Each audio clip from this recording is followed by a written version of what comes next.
Selamat siang teman-teman. Kami dari kelompok 4 akan mempresentasikan hasil diskusi kami tentang jenis-jenis daftar pustaka dan contohnya. Namun sebelum kami memulai presentasi kami, izinkan kami untuk memperkenalkan diri kami masing-masing. Yang pertama ada saya, Trianto Sulo selaku moderator. Saya Kristen Rivaldo Manggo. Saya Carolina Firdayahya. Saya Ria Paulina Iban. Saya Rafflesia Juwita Tandibua. Saya Rizka Arlani. Saya Gustavian Sulama. Saya Dini Terlamuka. Saya Christopher Levertier dan dokumentasi Saudara Ferdianus.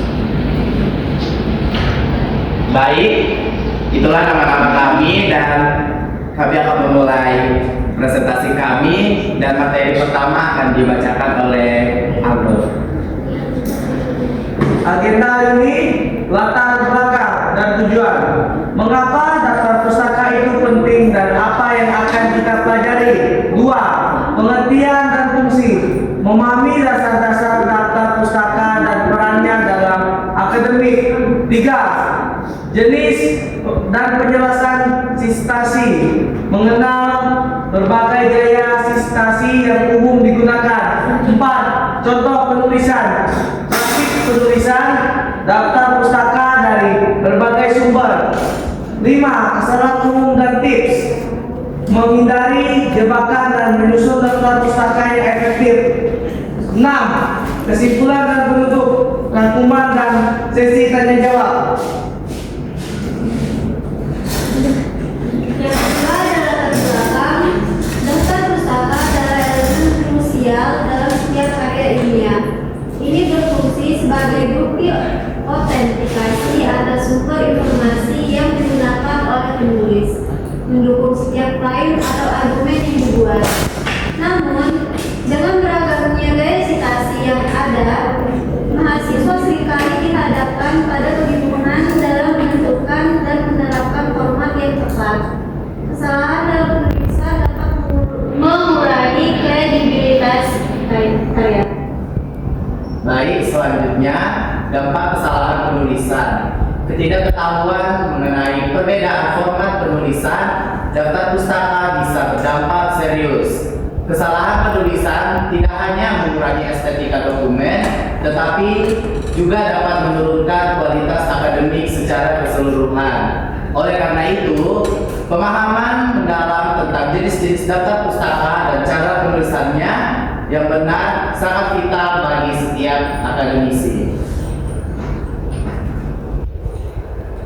Tujuan presentasi ini yang pertama memperjelas konsep, menjelaskan secara komprehensif apa itu daftar pustaka, esensi dan komponennya.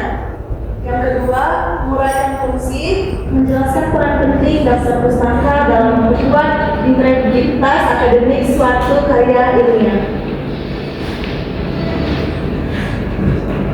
Tujuan lanjutan, presentasi ini bertujuan untuk yang pertama, memaparkan berbagai macam gaya penulisan daftar pustaka yang umum digunakan dalam dunia akademik seperti APA, MLA, Chicago, dan lain-lain.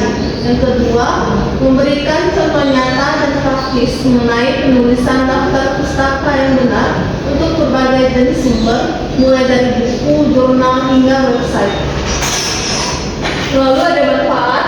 Yang pertama yaitu panduan praktis, membantu para penyusun karya ilmiah baik mahasiswa maupun dosen dalam menulis daftar pustaka dengan akurat dan efisien. Lalu yang kedua ada kredibilitas meningkat, yaitu meningkatkan kredibilitas dan profesionalitas karya akademik Anda di mata pembaca dan komunitas ilmiah. Selanjutnya ada manfaat lain. Yang pertama, menghindari plagiarisme dengan penulisan daftar pustaka yang benar. Anda secara aktif menunjukkan penghormatan terhadap hak kekayaan intelektual penulis asli, sehingga terhindar dari tuduhan plagiarisme. Yang kedua, memudahkan penelusuran. Daftar pustaka yang rapi mempermudah pembaca untuk melacak kembali sumber rujukan yang digunakan, memungkinkan mereka untuk memverifikasi informasi atau mendalami topik lebih lanjut. Apa itu daftar pustaka? Daftar pustaka adalah kumpulan referensi komprehensif yang digunakan penulis dalam menyusun karya ilmiah, mencakup segala bentuk sumber, baik cetak maupun digital, yang menjadi dasar pemikiran, data, atau kutipan dalam tulisan. Sumber tersebut bisa berupa buku teks, artikel jurnal, laporan penelitian, dokumen resmi, hingga materi dari sumber digital seperti website atau e-book. Fungsi utama daftar pustaka yang pertama menghargai penulis asli, mengenali kontribusi intelektual dan taktika dari karya orang lain. Yang kedua, mengutamakan argumen, memberikan landasan yang kokoh bagi argumen dan temuan dalam karya ilmiah. Ketiga, menunjukkan keaslian data, membuktikan bahwa informasi yang disajikan berasal dari sumber yang valid dan terverifikasi. Keempat, memfasilitasi penelusuran, memungkinkan pembaca untuk dengan mudah menemukan dan memeriksa sumber rujukan, mendukung transparansi dan verifikasi studi. Panduan lengkap gaya penulisan referensi. Memahami berbagai gaya penulisan referensi adalah kunci untuk integritas akademis dan komunikasi ilmiah yang efektif. Panduan ini akan membahas gaya-gaya referensi yang paling umum digunakan dalam dunia akademis. Selanjutnya, mengapa referensi itu penting? Penulisan referensi yang tepat bukan hanya tentang mengikuti aturan, tetapi juga tentang memberikan penghargaan kepada penulis asli, menunjukkan dasar penelitian yang kuat, dan menghindari plagiarisme. Ini adalah pilar etika akademis. Yang pertama, membangun kredibilitas penelitian Anda. Yang kedua, memudahkan pembaca melacak sumber informasi. Yang ketiga, menghindari tuduhan plagiarisme. Dan yang keempat, menunjukkan kedalaman dan keluasan riset. Berbagai gaya referensi populer. Ada banyak gaya referensi masing-masing dengan aturan dan bidang penggunaannya sendiri. Memilih gaya yang tepat sangat penting untuk konsistensi dan terlihat akademis. Yang pertama, apa style, ilmu sosial dan pendidikan. Yang kedua, modern style, ilmu kesehatan. Yang ketiga, MLA style, humaniora dan sastra. Yang keempat, Harvard style, bisnis dan ekonomi. Yang kelima, Chicago style, berbagai disiplin ilmu. Apa style, relevansi dan kebaruan? Apa style, analisa, asosiatif, banyak digunakan dalam bidang psikolog, pendidikan, dan ilmu sosial. Fokus utamanya adalah tahun terbit, menekankan relevansi dan kebaruan informasi yang digunakan. Smith 3 tahun 2020, judul buku Jakarta, penerbit ABC. Ciri khas tahun publikasi ditempatkan dalam tanda huruf setelah nama penulis. Judul karya ditulis dalam huruf kecil kecuali huruf pertama. Judul utama atau setelah tanda titik 2. Ini menunjukkan pentingnya konteks waktu dari sebuah karya. MLA style, penulis dan karya seni. MLA style, modern language association, adalah pilihan utama dalam bidang sastra, linguistik, dan humaniora. Berbeda dengan apa? Fokus utamanya adalah pada penulis dan judul karya, dengan kurang menekankan pada tahun publikasi. Smith John, judul buku Jakarta, penerbit ABC 2020. Ciri khas Judul karya biasanya dimiringkan atau digarisbawahi, tergantung media publikasi, dan merupakan elemen yang sangat ditekankan. Tahun publikasi ditempatkan setelah nama penerbit. Ini mencerminkan fokus pada teks itu sendiri daripada kapan teks itu diterbitkan. Lalu ada Chicago Style, fleksibilitas pilihan. Chicago Style menawarkan dua sistem utama, notes and bibliografi yang sering menggunakan catatan kaki dan bibliografi dan author date yang mirip dengan apa dalam hal sitasi dalam teks.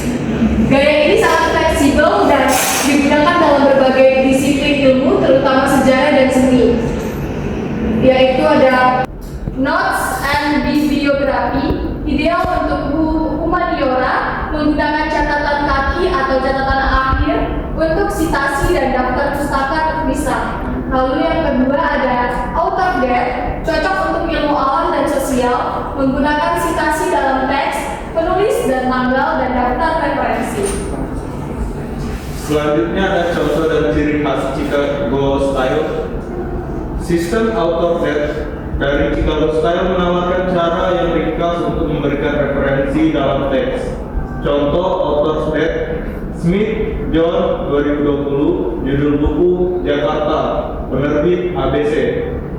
Ciri khas Chicago Style dikenal karena fleksibilitasnya yang memungkinkan peneliti memilih format yang paling sesuai dengan kebutuhan publikasi atau bidang studinya. Ini adalah gaya yang sangat adaptif. Manpower Style, American Medis. Manpower Style adalah standar dalam bidang ilmu kesehatan, termasuk kedokteran, keperawatan, dan farmasi. Pendekatan namanya sangat efisien untuk merujuk banyak sumber dalam teks ilmiah. Di buku Jakarta, penerbit ABC tahun 2020. Ciri khas sumber dikutip menggunakan angka yang sesuai dengan urutan pembukuannya dalam teks. Nama penulisan sering ditulis singkat dalam huruf inisial nama depan. Format ini memungkinkan pembaca dengan cepat mengidentifikasi sumber serta referensi. Selanjutnya Harvard Style, luas dan umum. Harvard Style digunakan secara luas dalam berbagai bidang, terutama manajemen, ekonomi, dan ilmu sosial di banyak negara.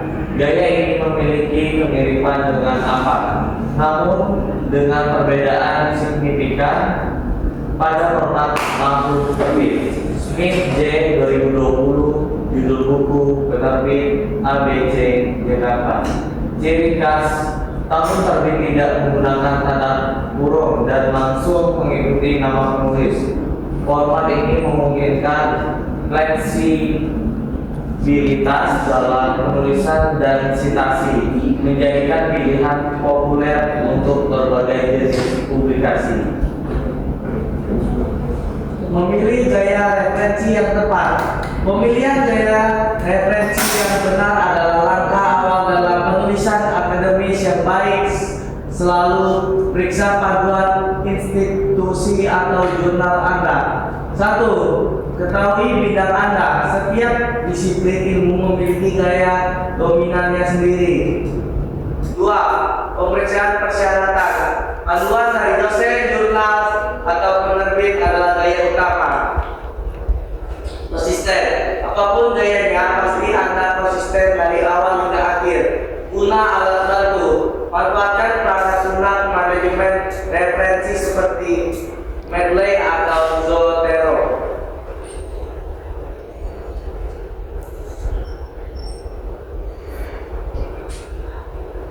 Panduan penulisan daftar pustaka. Gaya Harvard, pustaka yang akurat dan konsisten adalah kunci dalam menghasilkan karya ilmiah yang kredibel. Dalam presentasi ini, kita akan menjelajahi gaya Harvard, salah satu gaya sitasi yang paling umum digunakan. Memahami gaya Harvard. Contoh citasi dasar Smith J 2020, judul buku penerbit ABC Jakarta. Ciri khas, gaya harpat dikenal dengan kesederhanaannya. Tahun publikasi dicantumkan tanpa kurung, membuat formatnya mudah dibaca dan dipahami. Format daftar pustaka dari buku. Saat mengutip dari buku, pastikan semua informasi esensial tercantum dengan benar untuk memberikan penghargaan kepada penulis dan memungkinkan pembaca menemukan sumber asli. Poin pertama, nama penulis. Nama belakang diikuti inisial nama depan, misal Smith J. Poin kedua, tahun terbit. Tahun buku diterbitkan tanpa huruf. Yang ketiga, judul buku. Judul buku lengkap buku ditulis miring. Yang keempat, kota terbit. Kota tempat penerbitan berlokasi. Yang kelima, nama penerbit. Nama perusahaan penerbit. Format daftar pustaka dari jurnal ilmiah. Mengutip dari jurnal memerlukan detail yang lebih spesifik untuk mengarahkan pembaca langsung ke artikel yang relevan. Pastikan setiap elemen cantum untuk keakuratan referensi. Nama penulis, nama belakang, inisial nama depan, tahun publikasi, tahun judul artikel, judul lengkap artikel, nama jurnal, ditulis miring, volume dan nomor, informasi volume dan nomor isi jurnal, halaman, serta halaman artikel dalam jurnal. Lalu ada format daftar pustaka dari website. Situs web adalah sumber informasi yang kaya, tetapi memerlukan perhatian khusus dalam citasinya karena sifatnya yang dinamis. Penulis atau lembaga, jika ada, cantumkan nama penulis atau lembaga yang bertanggung jawab. Yang kedua, tahun publikasi atau akses. Tahun publikasi konten atau tahun Anda mengaksesnya, jika tahun publikasi tidak tersedia. Yang ketiga, judul halaman atau URL. Judul halaman web yang jelas dan URL lengkap untuk akses kembali. Kalau yang keempat ada tanggal diakses, tanggal spesifik Anda mengakses halaman tersebut. Selanjutnya ada kesimpulan dari tersebut. Daftar pustaka merupakan bagian penting dalam karya ilmiah karena menunjukkan sumber yang digunakan penulis dan memastikan keaslian informasi. Setiap gaya penulisan seperti APA, MLA, Chicago, Paceover, dan Harvard memiliki aturan tersendiri, sehingga penulis perlu memahami perbedaan dan formatnya agar penulis referensi lebih tepat dan konsisten. Dengan penulisan daftar pustaka secara benar, karya ilmiah menjadi lebih kredibel dan rapi dan mudah ditelusuri. Semoga materi ini membantu menambah pemahaman tentang cara menulis daftar pustaka yang baik dan tepat. Dapat ditetapkan dalam penyusunan tugas atau karya ilmiah ke depannya. Terima kasih. Baik, demikianlah presentasi kami saat ini dan saatnya kami membuka sesi tanya jawab bagi teman-teman. Mungkin ada yang ingin bertanya, kami persilakan.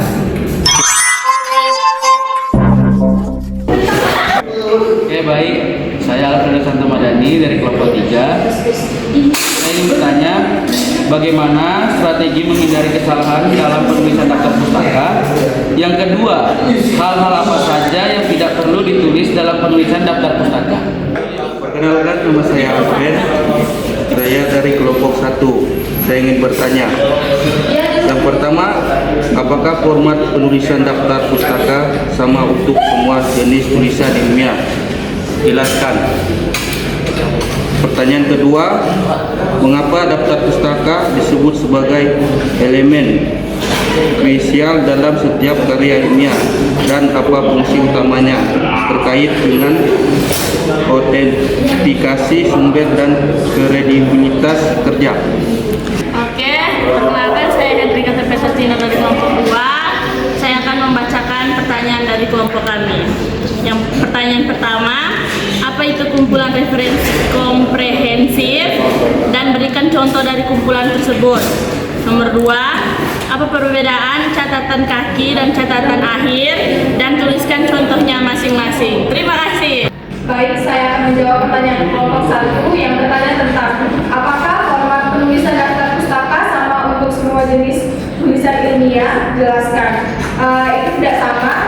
Format penulisan daftar pustaka tergantung pada pedoman yang digunakan seperti yang sudah kita sebutkan dalam PPT kami tadi, yaitu APA atau American Psychological Association untuk ilmu sosial, dan MLA Modern Language Association untuk sastra dan humaniora, atau Chicago untuk sejarah dan hukum. Setiap format memiliki aturan tersendiri mengenai urutan informasi, tanda baca, dan penyusunan tanggal penulis. Lalu yang kedua pertanyaan kedua akan dibacakan oleh teman saya. Pertanyaan kedua itu, mengapa daftar pustaka disebut sebagai elemen krusial dalam setiap karya ilmiah dan apa fungsi utamanya terkait dengan autentikasi sumber dan kredibilitas karya? Baik, daftar pustaka merupakan elemen krusial dalam setiap karya ilmiah karena berfungsi sebagai bukti akademik atas sumber-sumber yang digunakan dalam penulisan. Keberadaannya memungkinkan proses autentikasi sumber sehingga informasi yang disajikan dapat diverifikasi kebenarannya.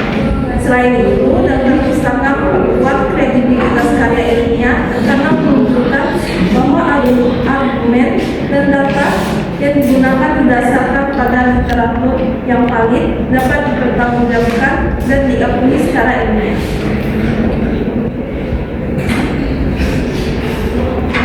Baik, saya akan menjawab pertanyaan dari kelompok 3. Pertanyaannya, bagaimana strategi menghindari kesalahan dalam penulisan pustaka?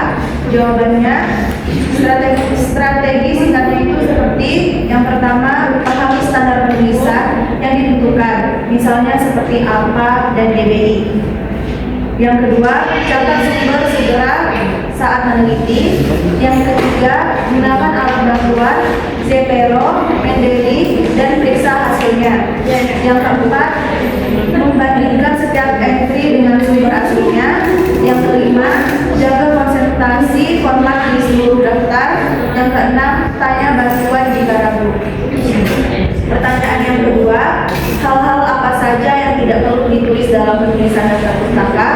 Jawabannya, yang pertama, informasi yang tidak relevan dengan standar yang digunakan, misalnya nomor telepon penerbit, alamat lengkap penerbit, kecuali standar tertentu yang mensyaratkan secara spesifik atau foto penulis. Yang kedua, sumber yang tidak benar-benar digunakan dalam tulisan, hanya disertakan sumber yang dipetik, dirujuk, atau menjadi dasar pemikiran dalam naskah. Yang ketiga, komentar atau penilaian pribadi tentang sumber. Daftar pustaka hanya berisi data ruang sumber, bukan pendapat tentang kualitas atau kesesuaiannya. Yang keempat, ulang-ulang sumber yang sama. Jika sumber yang sama dirujuk beberapa kali, hanya ditulis sekali dalam daftar pustaka, bedakan dengan daftar rujukan dalam teks yang bisa berulang. Yang kelima, informasi yang tidak jelas atau tidak terverifikasi, jangan sertakan data yang tidak Anda pastikan kebenarannya, misalnya tahun terbit yang tidak diketahui tanpa penandaan T.T atau tanpa tahun sesuai standar. Yang terakhir adalah sumber yang tidak dapat diakses atau tidak valid, misalnya tautan daring yang sudah mati tanpa alternatif atau publikasi yang tidak terverifikasi keaslian.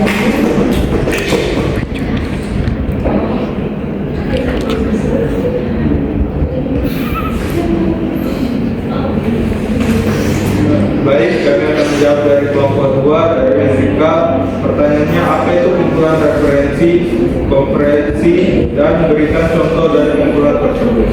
Kumpulan referensi-komprehensi adalah koleksi sumber informasi yang luas, mendetail dan menyuruh mengenai suatu subjek atau bidang studi tertentu. Contoh-contohnya yaitu yang pertama, Bookman adalah contoh utama. Ini adalah kumpulan referensi komprehensif untuk literatur, biomedis, dan ilmu hayati. Yang kedua, kamus ensiklopedia subjek khusus. Yang ketiga, tinjauan literatur sistematis. Untuk pertanyaan kedua, apa perbedaan catatan kaki dan catatan akhir, dan tuliskan contohnya masing-masing. Perbedaan utama catatan kaki dan catatan akhir adalah penempatannya. Catatan kaki ada di bawah halaman yang sama dengan teks yang dirujuk, sementara catatan akhir ada di akhir bab atau dokumen keseluruhan sebelum daftar pustaka. Baik, sekian presentasi dari kelompok kami. Ada yang kurang atau lebihnya kami mohon maaf. Terima kasih dan selamat siang.